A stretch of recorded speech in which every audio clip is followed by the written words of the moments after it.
Жил бүрийн 5 дугаар сарын эхний 7 хоног татвар төлөгчдийн өдрүүд болдог. Энэ өдрийг засгийн газраас зохион байгуулахаар шийдвэрлэсэн. Монголын татварын алба 27 дахь жилдээ хэрэгцээнд үндэслэлсэн зөвлөгч татварын алба өрөөндор энэ сарын 4-өөс 8 өдрүүдэд орон даяар зохион байгуулж байна. Энэ хүрээнд өнөөдөр сонгон хайрхан дүүргийн татварын хилцээс өдөрлөг зохион байгууллаа. Сонгон хайрхан дүүргийн хэмжээнд нийт 25 мянга гаруй аж ахуй нэгж байгууллага бүртгэлтэй байдаг. Үүнээс 10 мянга орчим нь тогтмол үйл ажиллагаагаа явуулдаг байна. 2026 оны зөвхөн 4-р сарын байдлаар дүүргийн татварын бүрдүүлэлт 97% байна. Дүүргийн улсын бүртгэл, дүүргийн статистик, бас дүүргийн төрийн сан санхүүгийн албанаас бид нар хамтран зохион байгуулаад татвар төлөгч иргэдтэй төрийн бүх үйлчлэгийг нэг дороос үзүүлэх юм аян зохиол байгуулаад явж байна. Одоо манай дүүргийн хувьд бол сонгон хайрхан дүүргийн хувьд бол 727 ширхэг аж ахуй нэгж иргэний дансыг нээсэн байгаа.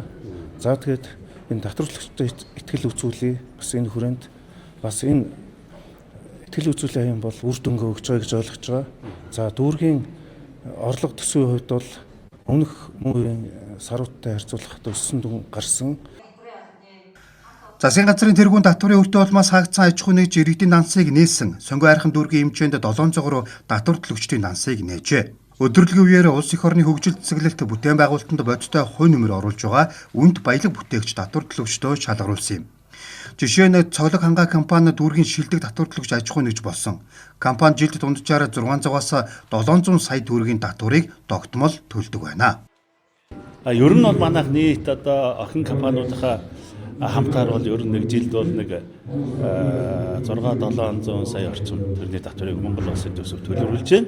За энэ маань бол одоо ер нь бас яхаа зүгээр манайх шиг жижиг компанийн хувьд тийм ээ худалдаа үйлчилгээ зочид буудал энэ одоо үйлчилгээ эрхэлдэг компанийн хувьд бол бас бага биш мөнгө одоо жилд одоо бид нэг 6-700 сая төгрөгийг төвлөрүүлж байна гэдэг бол Монгол улсын хөгжилд энэ ажлын байр бий болгох энэ эрүүл мэнд боловсролын салбарт бид бүхэн бас өөртөө өөрт ажиллаж байгаа ажилтнаа авч явахаас гадна Монголынхаа ард түмэнд их орондоо бас тэр хэмжээгээр тус оруулж байгаа гэдэгтээ бас их баярлж бахархалтай явдаг та.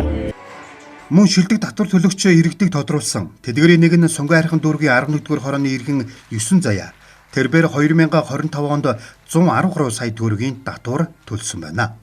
Мөн дүүргийн ерхий боловсролын сургуулийн сурагчдын дунд татварын сэдвээр гар зургийн уралдаан зарлаж шилдэгүүдээ мөн тодруулсан юм а. Татварын алба 2026 онд хэрэгцээнд үндэслэлсэн зөвлөгч татварын алба байх зорилт дэвшүүлсэн. Энэ хүрээнд татвар төлөгчдийг эрсдлээс урьдчилан сэргийлж зөвлөн туслагч байх бүтэц зохион байгуулалтын захим системийн шинжилтүүдийг эхлүүлээд байгаа юм а.